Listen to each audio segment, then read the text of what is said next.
Puji nama Tuhan. Shalom. Puji nama Tuhan. Kita memulai ibadah kita pada pagi hari ini. Kita datang dengan penuh kerinduan untuk menyembah, memuji, mengagungkan nama Tuhan. Kita patut mengucap syukur pada Tuhan. Selama 1 minggu ini Tuhan sudah menyertai kehidupan kita. Baik di dalam suka maupun duka, Tuhan selalu ada bersama dengan kita. Mari Bapak Ibu, saya pimpin dalam doa untuk kita membuka ibadah kita pada pagi ini. Bapa yang manis, terima kasih Tuhan. Untuk pagi ini Engkau masih memberikan kami kesempatan untuk kami boleh menyembah, memuji, bertemu muka dengan muka dalam hadirat-Mu yang kudus ini Bapa. Kami mohon ampun Bapa atas setiap dosa pelanggaran yang kami lakukan. Biarlah kami layak untuk menyebut nama-Mu Tuhan Yesus sebagai Tuhan dan Juru Selamat kami yang hidup.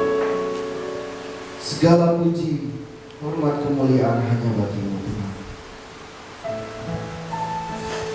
Kami memulai ibadah ini hanya di dalam nama Tuhan Yesus. Haleluya. Amin. Mazmur 135 ayat yang ketiga. Pujilah Tuhan sebab Tuhan itu baik. Mazmurlah bagi namanya sebab nama itu indah. Kami naikkan syukur padamu Tuhan. Kami tinggikan, kami agungkan.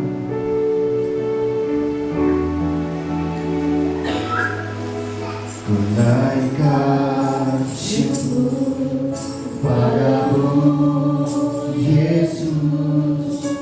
Ku sembah sujud kepadamu Tuhan, di hadapan tata kemuliaan-Mu. Ku tinggikan, ku agungkan selamanya. Ku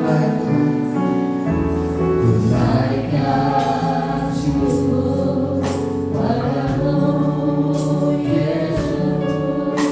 Ku sembah sujud kepadamu Tuhan, di hadapan tata kemuliaan-Mu.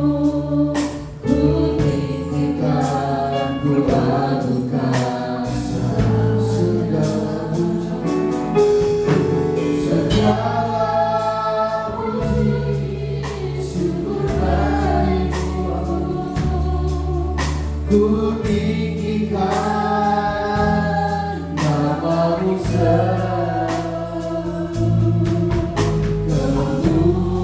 kemuliaan hanya bagi-Mu. Terpujilah nama-Mu. Mari Bapak Ibu saya untuk bangkit berdiri. Kita katakan ku naikkan syukur. Ku naikkan syukur padamu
Sesungguhnya aku tahu bahwa Tuhan itu maha besar dan Tuhan kita itu melebihi segala Allah. Amin. Kita mau katakan besar Tuhan dan layak dipuji.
ajaib, bahkan kuasanya, rahmatnya kekal selama-lamanya.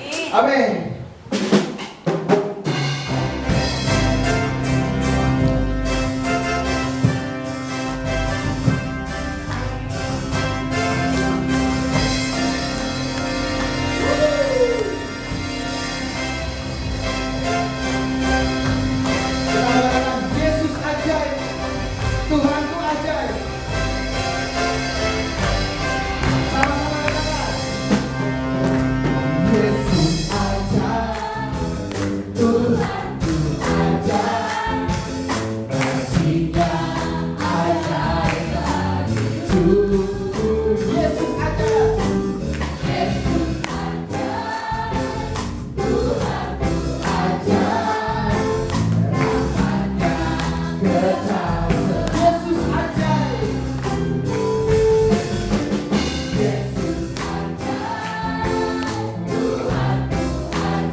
Sebab tidak melukiskan kasih setia Tuhan pada kita. Kita mau selalu mendekat kasih Tuhan, setia menjaga kita.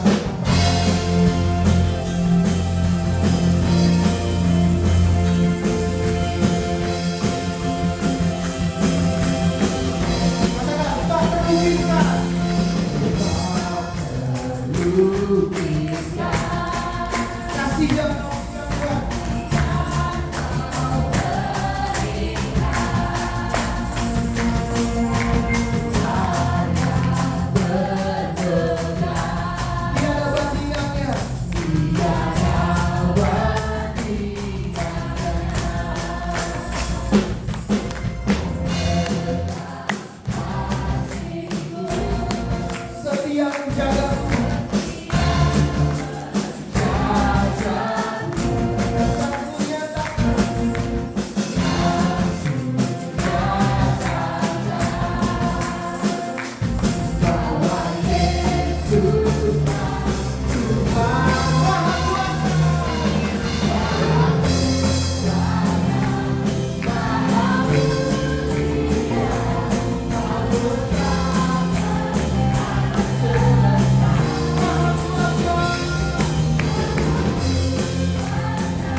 saudara kasih dalam Tuhan Yesus. Shalom Bapak Ibu Saudara kasih. Pada pagi hari ini saya akan bawakan cerita yang berjudul Jendela. Ada seorang perempuan muda yang telah sekian lama menderita penyakit pneumonia. Hari demi hari ia lewati dengan berbaring di tempat tidur. Sesekali kedua matanya memandang ke arah jendela.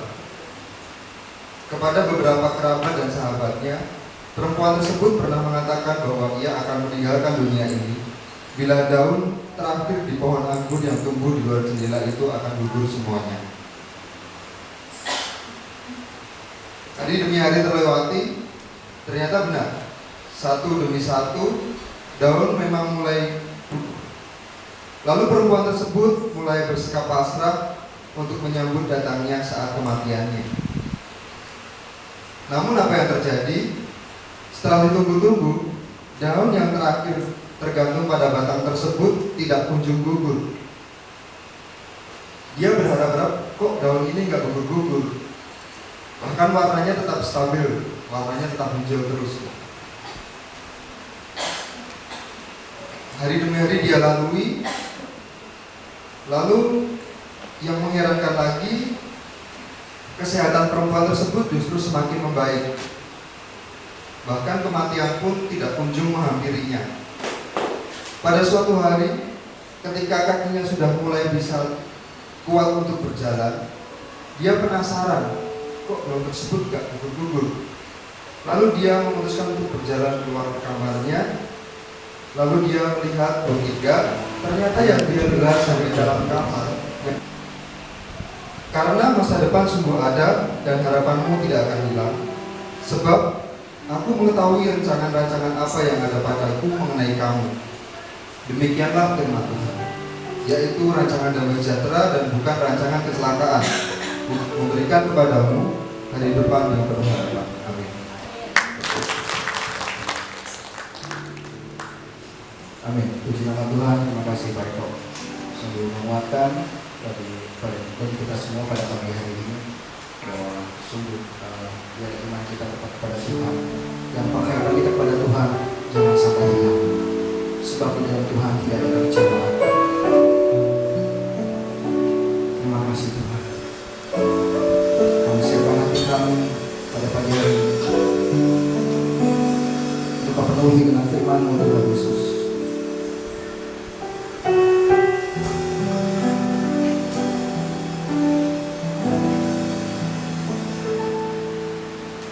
Kasih yang sempurna telah ku terima darimu, bukan karena kebaikanmu, hanya oleh kasih karunia-Mu.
Engkau yang mengetahui isi hati kami, Engkau yang mengetahui pergumulan kami, bahkan Engkau yang mengetahui batas kekuatan kami.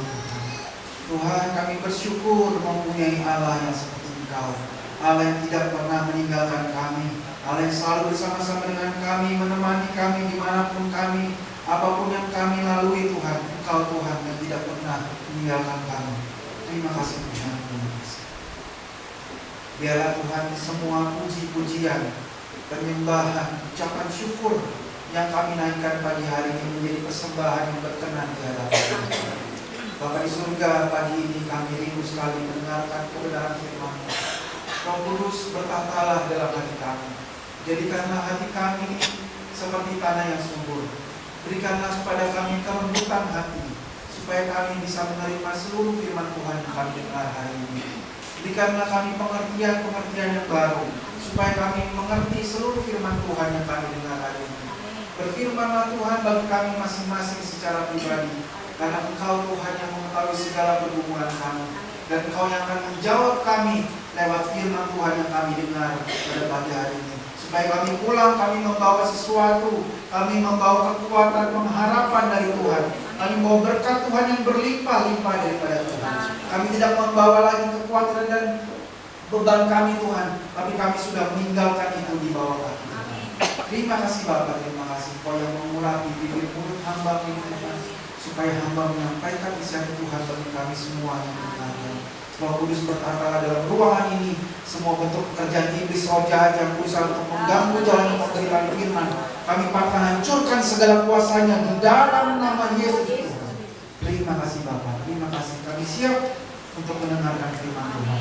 Dalam nama Tuhan Yesus Kristus, kami berdoa dan mengucap syukur. Haleluya. Amin. Silakan duduk. Shalom.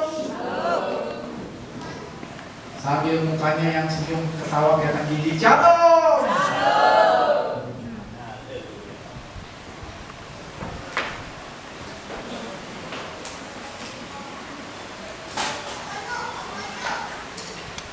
Puji Tuhan, hari ini saya diberikan tema oleh Bapak Gembala tentang sumber kekuatan. Gak usah dijelasin lagi siapa itu sumber kekuatan, semua sudah tahu. Siapa sumber kekuatan kita? Tuhan. Jadi hari ini saya mau mengajak Bapak Ibu Saudara lebih ke arah merenungkan firman Tuhan. Ada banyak firman Tuhan yang akan saya tampilkan hari ini, dan biarlah itu saya berdoa masuk dalam hati dan pikiran Bapak Ibu. Karena tema ini adalah tema yang sederhana. Anak sekolah minggu kalau ditanya juga tahu siapa sumber kekuatan kita, Tuhan Yesus, semua tahu teorinya. Dan Bapak Ibu, kapankah kita akan merasakan Yesus itu sebagai satu-satunya dan sumber kekuatan? Apa sih artinya sumber? Sumber itu artinya cuma dari situ tempatnya, cuma dari situ asalnya. Gak ada yang lain. Disitulah satu-satunya tempat. Apa yang kita butuhkan, itulah sumber. Nah sekarang hari ini kita bahas sumber kekuatan, bahwa dari Tuhan Yesuslah akan muncul kekuatan yang kita perlukan. Nah kapankah kita akan merasakan Tuhan Yesus itu benar-benar sebagai sumber kekuatan? Coba saya akan banyak ajak Bapak Ibu merenung. Saat ini, hari ini, detik ini, apakah Bapak Ibu Saudara sedang merasakan Tuhan Yesus sebagai sumber kekuatan? Kalau nggak ada Tuhan, saya nggak bisa ada di tempat ini. Kalau nggak ada Tuhan, saya pasti lagi di rumah sakit. Kalau nggak ada Tuhan, pasti saya lagi dilarang suami saya misalnya ke gereja. Pasti ada masalah di rumah saya sampai nggak bisa ke gereja. Mungkin hari ini harus disuruh bos masuk kerja, sampai saya nggak bisa ke gereja. Apakah Bapak Ibu Saudara hari ini sedang merasakan Tuhan Yesus itu satu-satunya sumber kekuatan saya? Kalau bukan karena Tuhan, saya nggak bisa hadir sekarang. Saya nggak bisa dalam kondisi saya sekarang. Atau biasa-biasa aja Pak hari ini. Coba 5 detik.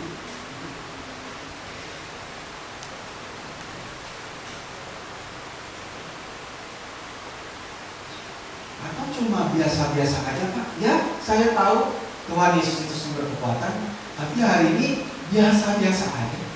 Artinya Bapak Ibu Saudara sedang tidak merasakan kehadiran Tuhan, atau tidak menyadari bahwa Tuhan Yesus itu sedang bekerja dengan kuat dalam hidup saudara. Kenapa? Mungkin kita merasa kita masih sanggup. Mungkin kita merasa ini baru tanggal 17. Nanti saya akan merasakan Tuhan Yesus sebagai sumber kekuatan itu pas angkanya udah 2. Pas mulai kepala 2 baru saya mulai merasakan Yesus itu sebagai sumber kekuatan. Selama depannya masih 1, oke aja. Atau saya punya uang cukup banyak, siapa saja mau masuk rumah sakit dalam keluarga saya, oke, nggak usah pakai BPJS, langsung aja ke IGD. IGD katanya BPJS enggak ya. Tapi dengan kekuatan masih bisa. Kalau Bapak Ibu Saudara merasakan sedang biasa-biasa saja, mungkin memang Bapak Ibu belum merasakan, belum sedang mengalami suatu masalah. Karena kita akan mengalami Yesus itu sebagai sumber kekuatan ketika kita sedang lemah. Waktu kita lemah, maka kita butuh sesuatu yang lebih kuat daripada kita. Dan ketika sesuatu itu menolong kita, ini dia sumber kekuatan. Dan saya berdoa Bapak Ibu Saudara, setiap kali Bapak Ibu Saudara mengalami kelemahan, mengalami tantangan, membuat Bapak Ibu Saudara sedang down, lemas, gak ada semangat, saya berharap Tuhan Yesus adalah sumber kekuatan. Next. Apa saja yang kita butuhkan daripada Tuhan? Saya pasang banyak ayat di sini, Bapak Ibu Saudara tidak perlu buka lagi Alkitab, sudah saya tampilkan supaya kita bisa cepat baca Alkitab. Filipi 4 ayat 13. Semua orang yang pernah punya masalah pasti tahu ayat ini, amin. Sudah hafal ayat ini, nggak perlu lihat layar, oke lah ya, karena udah banyak masalah kan ya. Setiap dapat masalah nyanyinya lagu ini. Segala perkara, boleh yang sama-sama, dapat ku tangguh di dalam Dia yang memberi kekuatan. Tuhan Yesus menolong dan sabar. Tetap percaya Tuhan setia.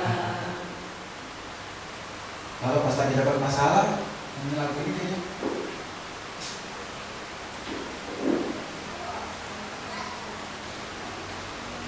Jadi semua tahu teori ini. Tuhan adalah sumber kekuatan. Segala perkara dapat ditampung di dalam Dia yang memberi kekuatan kepada. Kekuatan untuk apa aja? Rata-rata kita akan bilang kekuatan untuk menghadapi masalah. Tapi masalah itu banyak. Baik, masalah apa saja yang kita butuhkan? Yang pertama adalah kita butuh jalan keluar atau solusi. Kadang-kadang Tuhan, saya mau kemana? Saya ada pilihan ke kiri, lurus, ke kanan. Saya mau lewat mana? Tuhan, saya dapat masalah di kantor. Saya nggak tahu jalan keluarnya. Bingung. Semuanya tidak ada yang bisa menolong. Cuma satu yang bisa menolong, Tuhan Yesus. Kenapa Tuhan Yesus adalah jalan keluar atau solusi kita? Baca dalam Ayub 12 ayat 13. Begini bunyi firman Tuhan bersama-sama. Tetapi Pada Allah hikmat dan kekuatan. Dialah yang mempunyai pertimbangan dan pengertian. Next. 1 Korintus 2 ayat 5. Baik Perkataanku maupun pemberitaanku tidak kusampaikan, kata-kata hikmat yang meyakinkan, tetapi dengan keyakinan akan kekuatan roh, supaya jangan bergantung pada manusia, tetapi pada kekuatan Allah, supaya iman kita tidak bergantung pada hikmat manusia. Bukan karena saya pintar, saya bisa, saya banyak pengalaman, saya sudah lebih tua, saya lebih senior, banyak makan asam garam, sampai darah tinggi, dan lain sebagainya. Bukan karena hikmat manusia, bukan karena otak saya, tapi karena hikmat Tuhan.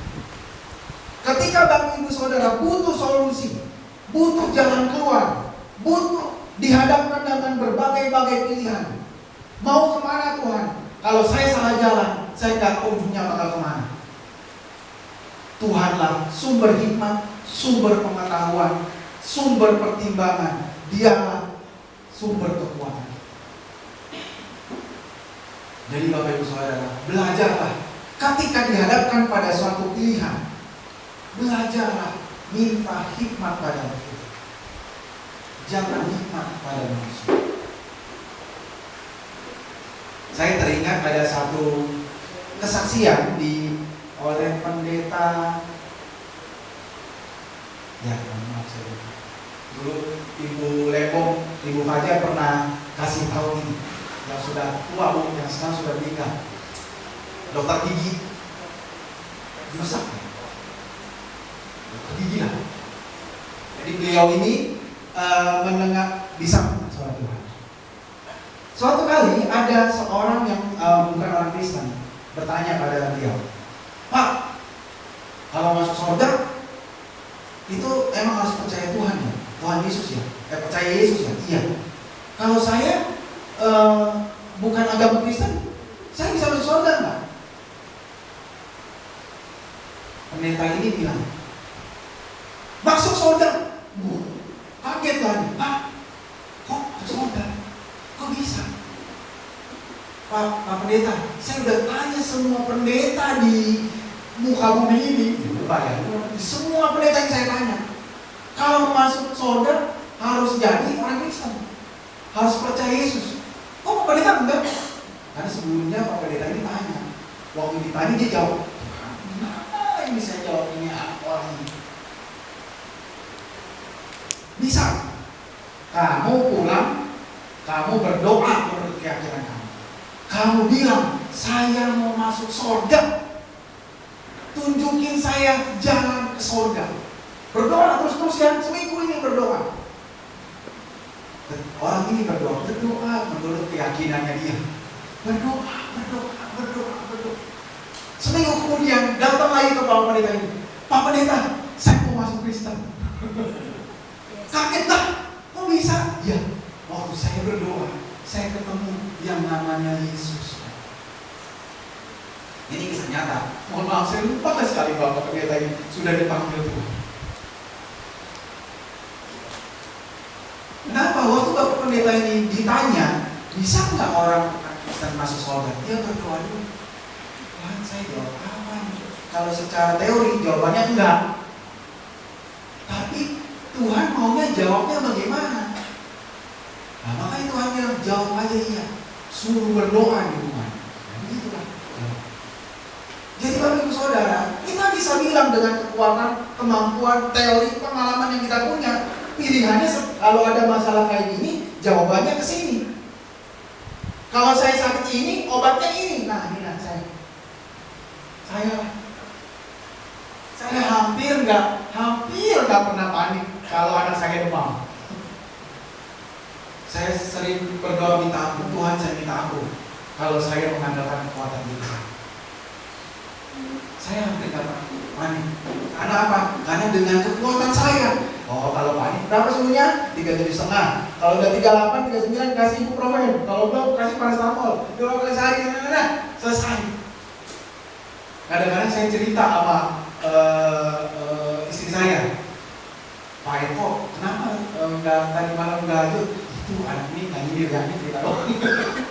Itu anaknya demam. Oh, kita kalau demam biasa-biasa aja gitu. Masing-masing orang beda-beda ya pengalamannya. Tapi karena saya mengandalkan kekuatan saya, nah kalau cuma 37, pokoknya siap sedia paracetamol, tenang. Lebih dari 39 itu proven biar bagus selesai. Sering kali saya dengan kekuatan saya, tapi juga kadang-kadang Tuhan nyetir. Gimana cara nyetirnya? Dikasih obat, nggak sembuh-sembuh. Demamnya naik terus, padahal dosisnya udah saya naikin. Dari tadinya 6 jam sekali, jadi 4 jam sekali. Dari 4 jam sekali, saya kasih 2 paracetamol sama ibuprofen. Jadi tinggal 6. Jadi sisanya tinggal 4 jam, 2 jam, 4 jam, 2 jam. Oh, obatnya mantap dah tuh. Nggak ada yang kayak saya dikasih di sini. Seberani itu. Karena saya yakin aman. Tapi kadang-kadang juga Tuhan mikir, ini kok nggak turun-turun, bawa ke dokter besok.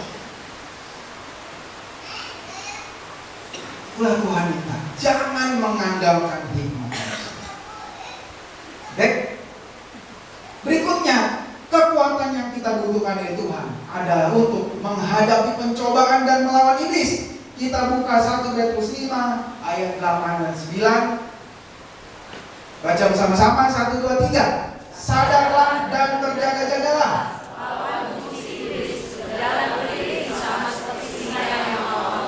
Dan mencari orang yang dapat ditelannya. Sebab kamu tahu bahwa semua saudaraku di seluruh dunia menanggung penderitaan yang sama. Lawanlah tipis dengan iman yang teguh. Yang iman yang teguh cuma dapat dari Tuhan, bukan dengan kekuatan kita, bukan kepintaran kita. Bukan karena kita rajin ke gereja, rajin berdoa, baca Alkitab, bukan karena kita 20 tahun, 50 tahun pelayanan kita punya iman yang teguh, enggak. Tapi karena iman itu berasal daripada Tuhan. Iman itu timbul dari Roma 10:17, pendengaran akan firman Tuhan. Iman itu timbul dari hubungan kita yang setiap hari dekat dengan Tuhan. Disitulah iman. Banyaknya pelayanan tidak mempengaruhi. Banyaknya baca Alkitab tidak mempengaruhi. Karena orang bisa baca Alkitab cuma sekedar baca doang, tapi nggak masuk sampai menjadi iman. Bapak Ibu Saudara, lawan iblis, kita butuh kekuatan Allah.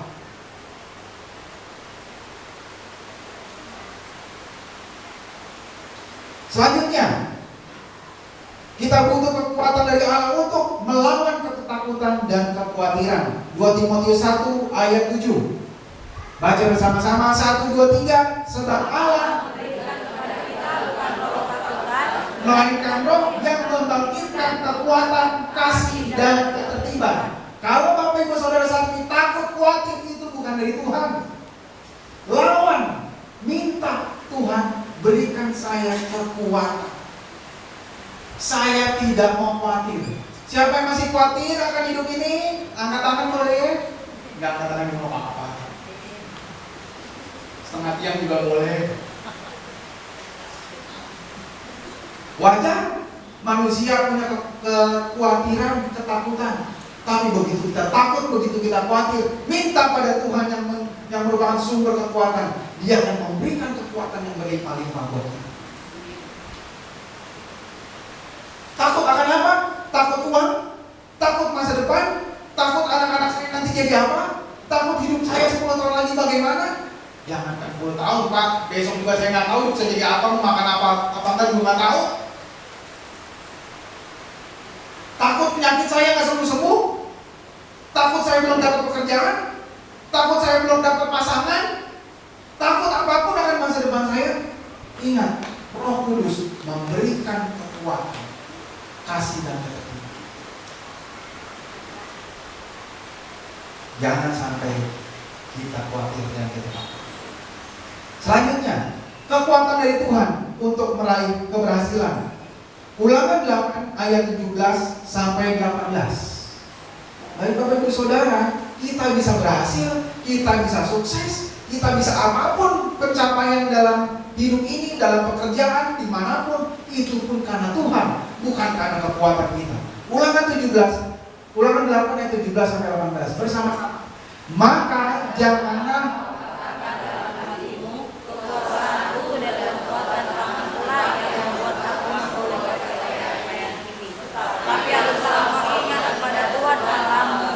sebab Dialah yang memberikan kepadamu kekuatan untuk memperoleh kekayaan dengan maksud,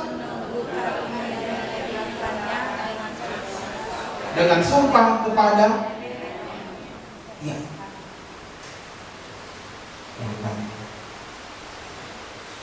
Jangan kita menganggap diri kita kuat, bukan karena kekuasaan dan kekuatan tangan saya bisa memperoleh ini. Sebab Dialah yang memberikan kekayaan, kekuatan untuk memperoleh kekayaan. Berikutnya, dalam 1 Tawarikh 29 ayat 11 sampai 12. Nah, ini ada lagunya lagi. Tahu lagunya? Bersama-sama. Ya Tuhan, punya mula kebesaran dan kejayaan. Ya Tuhan, punya mula kehormatan, kemasyuran, dan kepunyaanmu.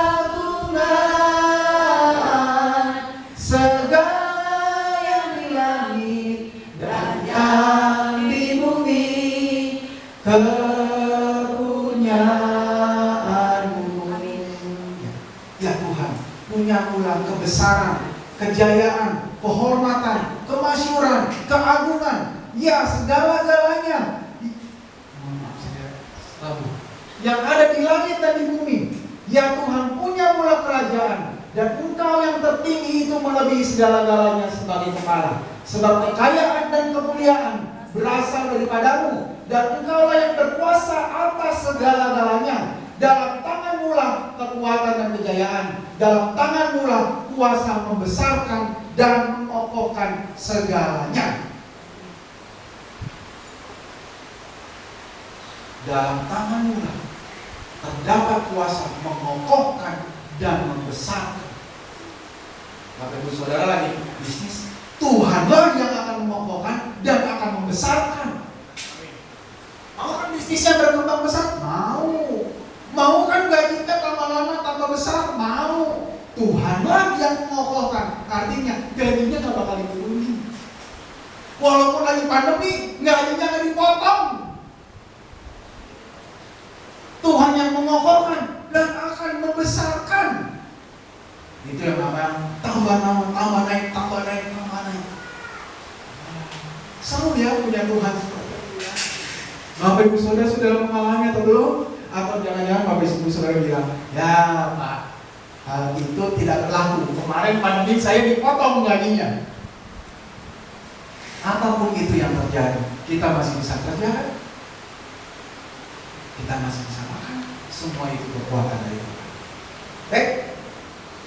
Kekuatan dari Tuhan kita butuhkan untuk melayani Tuhan. 2 Korintus 3 ayat 5. Bersama-sama 1, 2. Tuhan kami adalah diri kami sendiri yang tidak sanggup untuk melayani Tuhan. Itu cuma Tuhan. Bukan karena kita bisa song leader, singer, pemain musik, pintar, khotbah dan sebagainya. Enggak. Kesanggupan kita adalah pekerjaan Tuhan. Oleh karena itu setiap pelayan Tuhan harus rendah hati. Gak boleh sombong. Belajar rendah hati di hadapan Tuhan. Kita bukan apa-apa. Mau Tuhan angkat kita menjadi alat Tuhan yang luar biasa sekalipun, yang diundang kemana-mana misalnya, kita harus tetap rendah hati. Karena apapun yang kita kerjakan, semuanya berasal dari Tuhan. Ya itulah, kembali lagi, itulah kekuatan yang kita butuhkan untuk menemukan solusi, untuk menghadapi pencobaan, untuk melawan ketakutan dan kekhawatiran, untuk meraih keberhasilan, dan untuk melayani Tuhan. Nah sekarang bagaimana cara? Bagaimana cara memperoleh semua ini? Saya bergumul, Tuhan, semua udah tahu caranya. Gimana cara memperoleh kekuatan dari Tuhan? Tinggal berdoa aja gitu kan ya? Mau usah buka Alkitab Tuhan. Tuhan pasti bilangnya tinggal berdoa aja kok. Tapi dalam pergumulan saya merenungkan firman Tuhan ini, berikutnya, saya menemukan suatu tahapan sebelum kita sampai mendapatkan kekuatan daripada Tuhan. Tahapan yang pertama adalah kita merendahkan diri di hadapan Tuhan.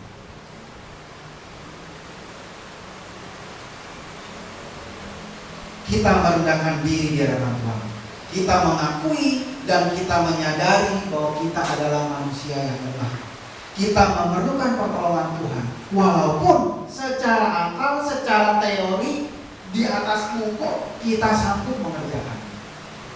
Tapi kita harus mengakui dan kita harus sadar kita butuh Tuhan. 1 Petrus 5 ayat 6.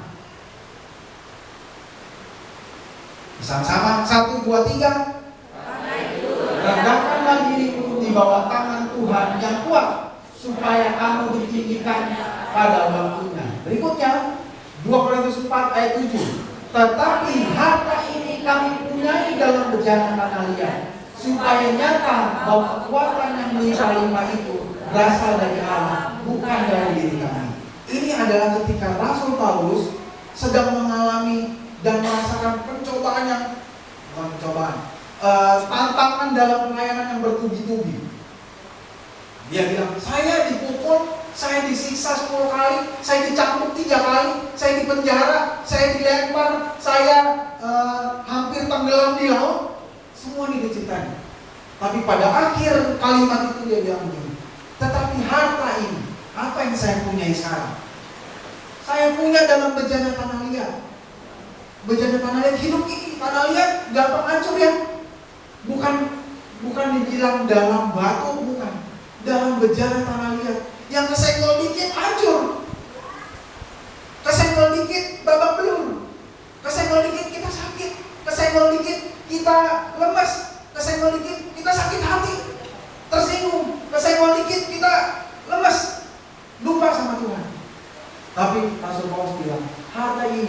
kami punyai dalam bejana, dalam hidup yang rapuh ini, supaya nyata bahwa kekuatan yang melimpah-limpah itu berasal dari Allah, bukan dari diri kami. Berikutnya, Yeremia 9 ayat 23 dan Yeremia 17 ayat 5 bersama-sama. Beginilah firman Tuhan, janganlah orang bijaksana bermegah karena kebijaksanaannya, janganlah orang kuat bermegah karena kekuatannya, janganlah orang kaya bermegah karena kekayaannya. Walaupun secara teori kita sanggup, tapi Tuhan bilang jangan sombong, jangan merasa diri kuat, jangan merasa diri bijaksana, jangan merasa diri kuat, jangan merasa diri kaya. Walaupun memang kita kuat, kita bijaksana, kita kaya, tapi Tuhan bilang jangan. Yeremia 17 ayat 5 di bawahnya, beginilah firman Tuhan, terkutuklah orang yang mengandalkan manusia, yang mengandalkan kekuatannya sendiri, dan yang hatinya menjauh daripada Tuhan. Kita mengandalkan kekuatan sendiri, kepintaran sendiri, hikmat sendiri. Tuhan bilang apa? Terkutuk. Tapi Pak, saya santai-santai aja nih. Saya selama ini mengandalkan kekuatan sendiri loh. Tapi hidup saya santai-santai aja, enak-enak aja. Nanti Bapak Ibu Saudara baca kelanjutannya di Yeremia 17 ayat 6. Itu adalah gambaran orang-orang yang mengandalkan kekuatannya sendiri. Mungkin sekarang kita hidup baik-baik saja, tapi nanti dari Yeremia 17 ayat 6, firman Tuhan itu pasti terbukti. Itulah gambaran orang-orang yang mengandalkan kekuatan sendiri. Jadi, pertama, pada waktu kita menghadapi sesuatu pergumulan dan kita butuh kekuatan daripada Tuhan, pertama sekali dalam otak dan dalam pikiran kita rendah diri di hadapan Tuhan. Di hadapan Tuhan. Ini bukan rendah hati, ini rendah diri. Serendah-rendahnya di hadapan Tuhan, walaupun kita sanggup, kita kuat, kita kaya, tapi apapun yang terjadi, Tuhan, saya merendahkan diri serendah-rendahnya di hadapan Tuhan, dan saya mengakui bahwa kekuatan itu cuma dari Tuhan. Makanya kalimat saya yang pertama bilang mengakui dan menyadari. Kalau orang nggak ngaku dan orang nggak sadar, nggak bisa merendah diri dalam hati. Nggak sadar, orang biasa dia nggak sadar dia rendah. Dia sadarnya dia kaya, sadarnya sanggup, sadarnya pintar, sadarnya banyak pengalaman. Tapi kalau mau rendah diri di hadapan Tuhan, mengaku dan sadar. Tahap kedua setelah kita merendahkan diri di hadapan Tuhan, yang kedua adalah kita mencari wajah Tuhan. Kita berseru kepada Tuhan dalam kesesakan, dan kita berdiam di dalam ketenangan. Mazmur 138 ayat 3. Bersama-sama. Pada hari aku berseru, Engkau pun menjawab aku. Engkau menambahkan kekuatan dalam jiwaku. Next. Carilah Tuhan dan kekuatannya. Carilah wajahnya selalu. Bertanya-tanyalah akan Tuhan dan akan kuasanya, dan carilah hadiratnya selalu. Ini yang di bawah adalah ayat yang sama. Ini dua ayat, tapi yang bawah adalah terjemahan lama. Apa artinya carilah kekuatan? Bertanya-tanyalah pada Tuhan. Tanya, dikit-dikit tanya Tuhan, dikit-dikit tanya Tuhan, dikit-dikit larinya ke Tuhan dulu. Tuhan, dapat masalah ini, gimana Tuhan? Itu namanya tanya. Itu yang namanya carilah Tuhan dan kekuatannya. Carilah wajahnya selalu. Apa terjemahan lain? Carilah hadiratnya selalu. Ku cari wajahmu, temukan kasihmu. Kau bukan Tuhan yang jauh dariku. Ku panggil namamu, temukan kasihmu. Kau Tuhan yang selalu dengar seruan hati. indah Kau Tuhan, penuh kasih dan sayang.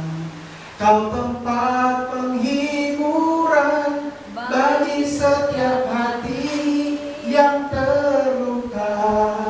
Sungguh indah Kau Tuhan, menara perlindungan. Kau sumber Kekuatan bagi semua orang yang membutuhkan. Cari Tuhan. Makanya Tuhan itu nyetil kita, jewer kita, kasih kita masalah supaya Tuhan mau dicari. Mungkin selama ini kita nggak tahu larinya kemana, lupa sama Tuhan.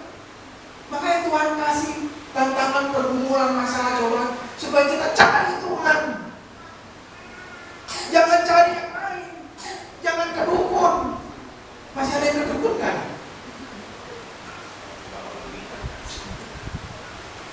Masih ada yang ke dukun kan?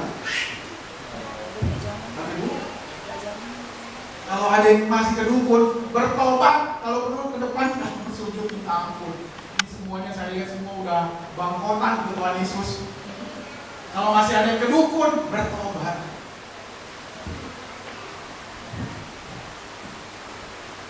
Cari Tuhan dan carilah hadiratnya. Masuk dalam hadirat Tuhan. Ayat berikutnya, Yesaya 30 ayat 15. Sebab beginilah firman Tuhan Allah yang Maha Kudus Allah Israel. Dengan bertobat dan tinggal diam, kamu akan diselamatkan. Dalam tinggal tenang dan percaya terletak kekuatanmu. Tapi kamu enggak. Ini ada terjemahan lainnya di bawah.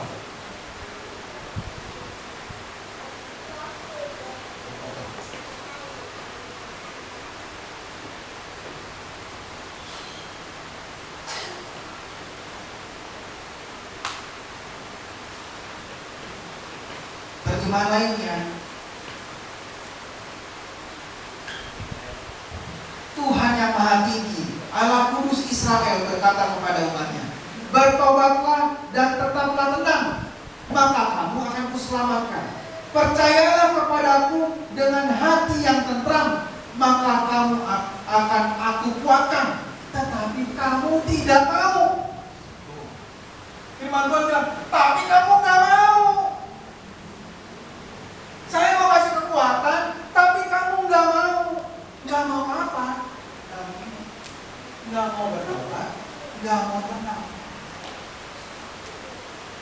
gak mau diam di hadapan Tuhan, gak mau cari wajah Tuhan, gak mau cari hadirat Tuhan.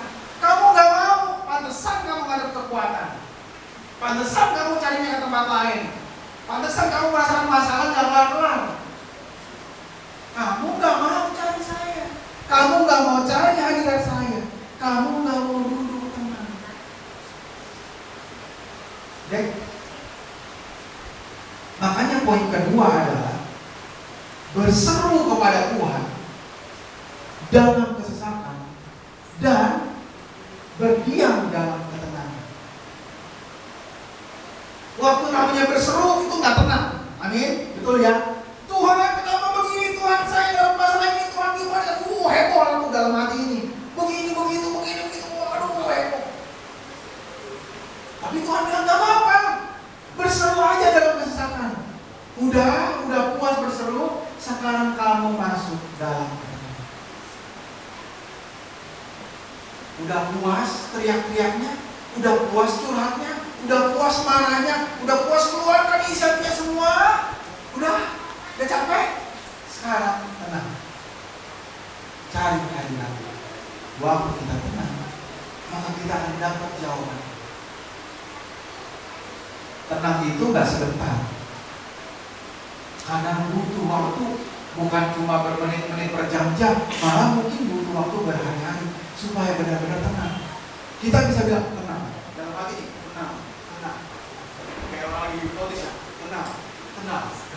Pas lagi tenang dia masih aja di otak ini, itu udah emang tenang, betul ya? Susah tenang. Makanya butuh waktu. Nah apa? Tuhan ngerti kita kok. Tuhan gak maksain 1 menit lu gak tenang, gua tinggal. Enggak. Tuhan yang itu, Tuhan lagi hati. Tuhan yang bilang tenang. Kamu berdoa, saya kasih kekuatan supaya kamu bisa tenang. Bisa tenang pun adalah kekuatan dari Tuhan. Ini tenang. Sampai saudara tenang, saudara akan dapat jawaban. Pasti saudara dapat jawaban. Kalaupun saat itu saudara nggak ketemu solusi, pasti saudara dapat damai saudara. Setidaknya untuk melangkah hari besok saudara sampai. Itulah ketenangan. Setelah kita tenang, yang ketiga adalah bersungguh hati dan berharap kepada Tuhan. Dalam 2 Tawarikh 16 ayat 9, karena mata Tuhan menjelajah ke seluruh bumi untuk melimpahkan kekuatannya kepada mereka yang bersungguh-sungguh hati terhadap Dia.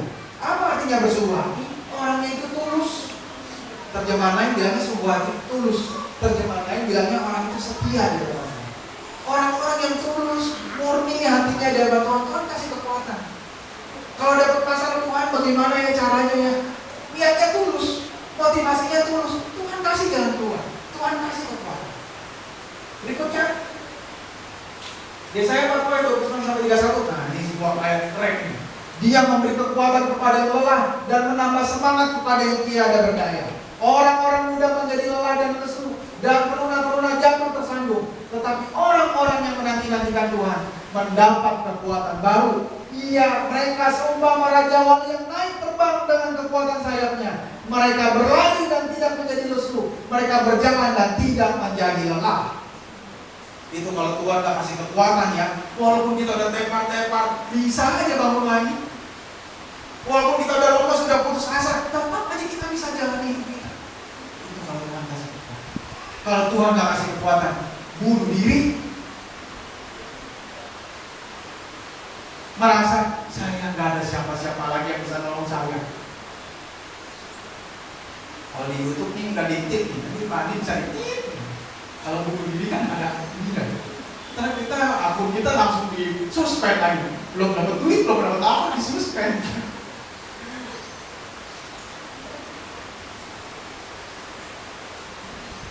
Kita lari pada nggak tahu kuasa apalah. Cari jalan pintas. Tapi orang-orang yang nanti-nantikan Tuhan, dia akan dapat kekuatan seumpama raja wali yang naik terbang. Kembali lagi ke poin nomor 3. Ini ada yang menarik. Saya tulis. Optimisme atau pengharapan. Nah, apa bedanya optimis sama berharap? Kita dapat masalah, saya optimis, saya bisa. Atau saya berharap, saya yakin pada Tuhan, saya bisa. Apa bedanya? Semua dua-duanya nilainya positif. Apa bedanya? Saya optimis, saya bisa menyelesaikan masalah ini. Saya berharap pada Tuhan, saya bisa menyelesaikan masalah ini. Bedanya, kalau optimis, secara hitung-hitungan, saya bisa. Di atas kertas, kekuatan, kalau ada bekerja, strength, wah apa kekuatan, sini, kelemahan, SWOT ya, ada yang analisa SWOT, nah SWOT, kekuatan, ini, kelemahan cuma sedikit, kan? Kelemahan cuma sedikit, kesempatan banyak, tantangan sedikit, bisa, saya punya tim yang bagus, saya duit banyak, dan ini bisa. Itu optimis. Secara hitung-hitungan kita bisa, tapi namanya pengharapan, secara hitung-hitungan nggak bisa. Secara hitung-hitungan mustahil. Secara hitung-hitungan nggak sembuh. Secara hitung-hitungan besok agak makan. Secara hitung-hitungan saya masa depannya babak belur, jadi orang yang nggak jelas di muka bumi. Secara hitung-hitungan seperti itu. Tapi kalau yang namanya pengharapan, tidak ada yang mustahil. Itu yang namanya pengharapan. Secara hitung-hitungan mustahil, tapi bagi Allah tidak ada yang mustahil. Amin. Setelah kita bersungguh hati dan berharap padanya, poin berikutnya adalah nomor 4. Kita melekat kepada Tuhan. Yohanes 15 ayat 5, baca bersama-sama. Akulah. 1, 2, 3. Akulah pokok anggur dan kamulah ranting-rantingnya. Barang siapa Dia dalam aku dan aku dalam dia Sebab di luar aku, kamu tidak dapat berbuat apa-apa. Tuhan kasih perumpamaan pohon anggur. Bapak Ibu Saudara tahu pohon anggur? Semuanya itu merambat ya. Anggur di mana-mana. Banyak, tapi batangnya sebenarnya di sini. Tapi dia bisa kemana-mana gitu menjalar. Bisa berbuah di mana. Karena banyak ranting, banyak cabang, kemana-mana. Tapi selama dia nempel pada si induknya, dia akan tetap bisa berbuah. Tapi kalau dia nggak nempel, dia copot.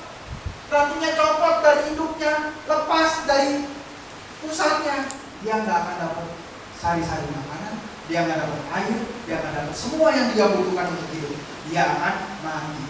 Makanya Tuhan bilang, kalau di luar aku, kamu tidak dapat berbuat apa. Mungkin ada yang bilang, Pak, saya hidup-hidup aja sekarang. Saya nggak merasa membutuhkan Tuhan. Di luar sana juga orang-orang yang lebih kaya, lebih hebat daripada kita juga mereka hidup aja. Mereka tidak membutuhkan Tuhan.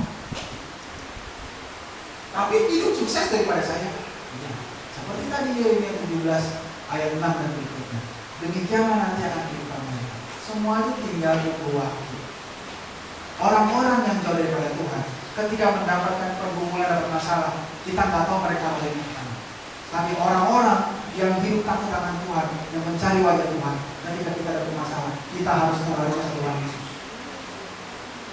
Kita punya backing yang kuat, yang adalah sumber kekuatan.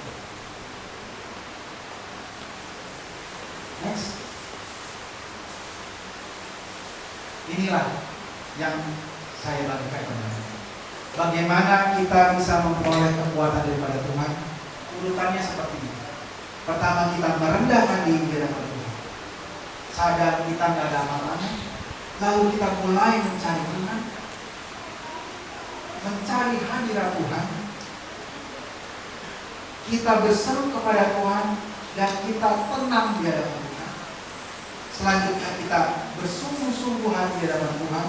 Kita berharap pada Tuhan yang akan menjawab semua doa-doa kita, yang akan melepaskan kita dari semua masalah, dari semua kesesakan kita, dan kita terus melekat kepada Tuhan. Saya yakin kita akan menjadi orang-orang Kristen yang walaupun banyaknya masalah, walaupun masalah juga nggak pelan-pelan, tapi kita akan terus. Firman Tuhan katakan kita akan terus berlari dan tidak menjadi lelah.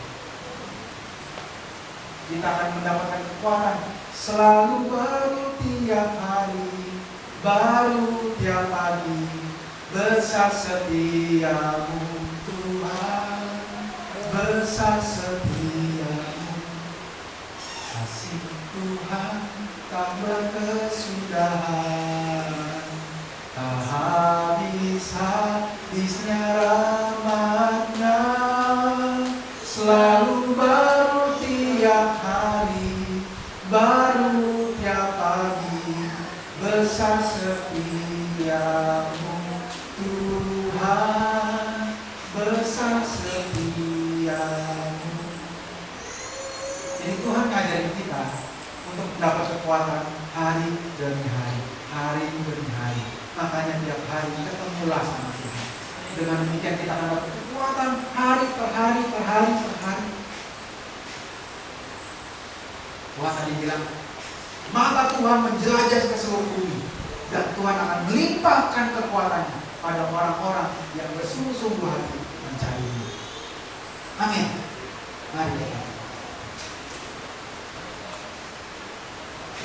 Kiranya Roh Kudus yang meneruskan firman Tuhan di dalam setiap kami, supaya dengan keterbatasan kami, dengan segala keberadaan kami, kami mengakui bahwa Tuhanlah sumber kekuatan kami. Tolong kami ya Tuhan, supaya kami selalu ingat akan Tuhan. Apapun yang kami alami, kami selalu ingat akan Tuhan. Apapun yang kami hadapi, kami yakin juga Tuhan senantiasa bersama-sama dengan kami dan tidak akan pernah meninggalkan kami. Terima kasih Bapa, dalam nama Tuhan Yesus Kristus kami berdoa dan mengucap syukur. Haleluya. Amin.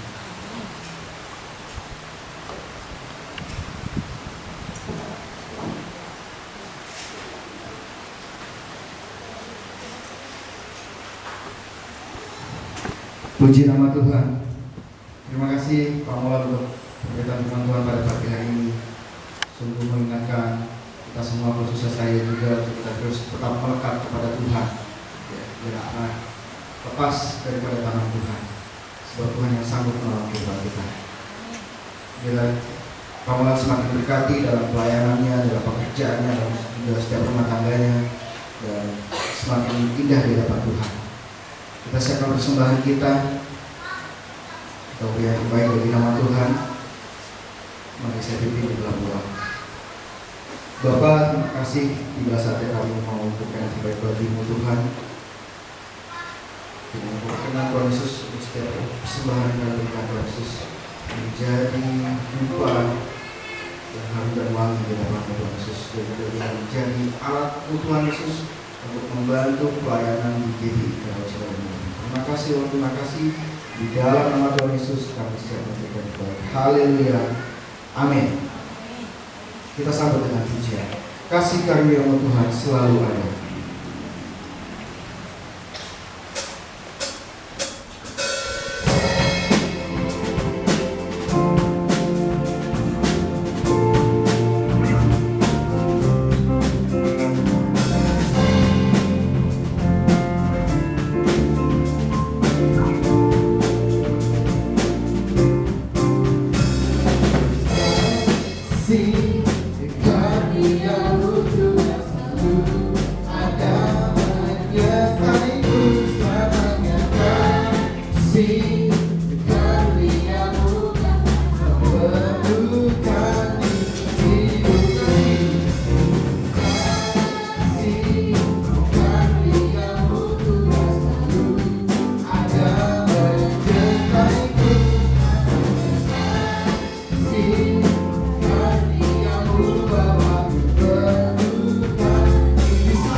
Puji Tuhan. Ya, saya terus semangat sekedar firman Tuhan. Saya yakin percaya banyak firman Tuhan yang disimpan ya. Mungkin ada beberapa ayat yang tadi bisa disimpan menjadi penerang dalam hidup kita saat kita mengeluhkan kekuatan Tuhan. Terima kasih Pak Molan atas firman Tuhannya. Terima kasih juga Bapak Ibu atas persembahan yang telah diberikan, dan kami juga mengucapkan selamat datang bagi saudara-saudara yang baru pertama kali di tempat ini. Kiranya damai sejahtera dan persaudaraan kita tetap ada, dan kiranya kehadiran Bapak Ibu menguatkan kita semua satu sama lain. Baik, yang pertama saya akan memberikan pengumuman. Hari Selasa ada kebaktian kaum lansia jam 4 sore di tempat ini. Ingat, apabila cuacanya baik ya Bapak Ibu bisa datang. Tapi kalau hujan, saya berharap Bapak Ibu jangan hadir karena licin, nanti pas saat jalan kepleset jadi sakit ya.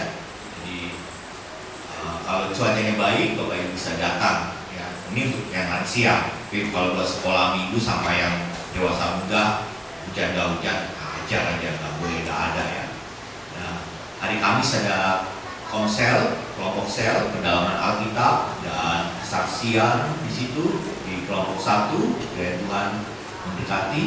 Selanjutnya hari Sabtu ada kebaktian pemuda, remaja pemuda yang bisa saudara ikuti untuk adik saudara atau saudara sendiri yang butuh kebaktian tengah minggu. Kami mempunyai kebaktian remaja pemuda tempat ini. Dan apabila ada kelompok 2 dan kelompok 3 yang melakukan kebaktian. Kelompok 3 di rumah-rumah, kalau kelompok 2 dia tetap di sini. Dan jam 6 ya di sini kelompok 2 ya. Jam 6 apa jam 7? Jam 6 ya, jam 6 di sini ada saudara bisa datang. Kalau kebaktian remaja pemudanya jam 6.30 ya, saudara bisa mengikutinya. Agung, kita melakukan ibadah hari besar umat Kristen di tempat ini jam 4 sore ya. Jadi Jumat tanggal 29 itu jam 4 sore saudara bisa. Selanjutnya para pelayan yang lain di jam 4 sore dan kita berbicara sebentar untuk membicarakan pelayanan yang ada. Baik, itu yang bisa saya sampaikan. Dan juga ada tambahan dari aksi sosial bagi Bapak Ibu yang mempunyai baju-baju yang layak guna, bisa salurkan kami dan kami akan menjualnya kembali ya. Menjual untuk mencari dana untuk aksi sosial yang akan sudah diprogram. Akan ada beberapa program yang dipilih nanti, misalnya ke panti asuhan, panti werda ya. Masih banyak yang kita lakukan menurut kemampuan kita pastinya. Itu yang bisa saya sampaikan. Dan ada pertemuan-pertemuan kemarin tanggal 11 hari Senin ada rapat program gereja kita, dan nanti saya akan bagikan ke para pelayan Tuhan hasil dari pertemuan tersebut. Dan apabila masih ada yang ingin melayani, bisa menghubungi saya dan kita akan berbicara sebentar untuk pelayanan saudara. Saya rindu Pak untuk melayani, dan saya dan kita akan berbicara. Itu yang bisa saya sampaikan. Dan kiranya berkat Tuhan selalu ada pada saudara, dan kita akan pulang ke rumah kita masing-masing dan bawa firman Tuhan ini. Dan firman Tuhan ini yang satu yang saya catat, yang terpatri ya, yang ada di ini saya dalam 1 Petrus 5 ayat 6. Karena itu rendahkanlah dirimu di bawah tangan Tuhan yang kuat. Jadi yang kuat itu tangannya Tuhan, sehingga kita harus merendahkan diri. Saking ngeyelnya kita, saking angkuhnya kita, saking kekehnya kita, sehingga tangan yang kuat dari Tuhan itu harus menekan kita. Dan itu tandanya Tuhan mengasihi. Kalau saudara tidak ditekan, kalau saudara tidak merasakan tangannya Tuhan yang kuat, saya sangat menangis untuk saudara.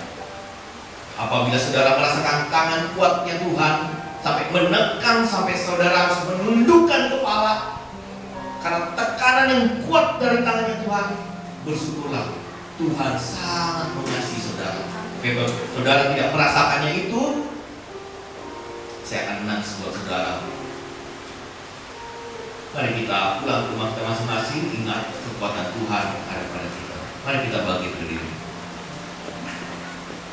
Bapa kami yang di surga, terima kasih atas kebenaran firman Tuhan. Bapak Molan, Tuhan berkati pelayanannya, pekerjaannya, dan ya Tuhan Yesus keluarganya. Kiranya nama Tuhan dimuliakan. Kami juga berdoa bagi para pelayan Tuhan yang mengambil bagian pada mingguan ini. Tuhan berkati segala yang ada. Syukur ya Tuhan, Engkau lihat ya Tuhan Yesus keinginan kami. Engkau lihat Yesus, hati kami ada kekhawatiran, ada kegelisahan, ada ketidakpastian dalam hidup ini.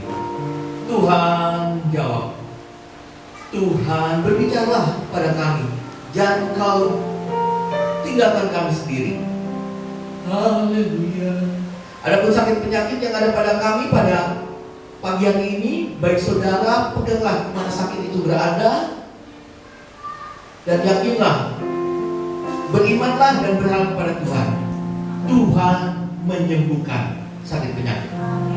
Syukur.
berikan bagi kami ya Tuhan Yesus tak akan goyah selamanya.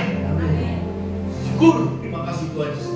Mari kita meminta berkat kepada Tuhan saja, yang empunya langit dan bumi, yang mengetahui rancangan hari depan yang hilang gemilang. Tuhan Yesus memberkati kita dan melindungi kita. Tuhan Yesus menyinari kita dengan wajahnya dan memberi kita kasih karunia. Tuhan menghadapkan wajahnya kepada kita dan memberi kita damai sejahtera. Allah Bapa kami yang di surga, berkatilah usaha kami, pekerjaan kami, pendidikan kami.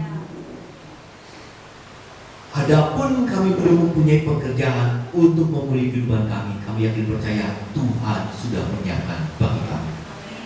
Bapa kami yang di surga, tuntun langkah kami kemanapun kami pergi. Arahkan ke jalan yang benar dengan kuat tangan-Mu, sehingga kami tidak tersandung, tidak tersesat, dan tidak lari daripada-Mu. Ya Tuhan Yesus, Allah Bapa kami yang di surga, wujudkanlah segala ide-ide dalam pemikiran kami, karena Engkau yang empunya kerajaan dan kuasa ya Tuhan Yesus. Menurut kemuliaan-Mu, berkat Abraham, Ishak dan Yakub ada pada kami. Tutur kata kami dan tingkah laku kami mencerminkan firman Tuhan dan membawa jiwa-jiwa untuk memuliakan nama Tuhan. Yang percaya menerima berkat, mari kita sama-sama katakan amin.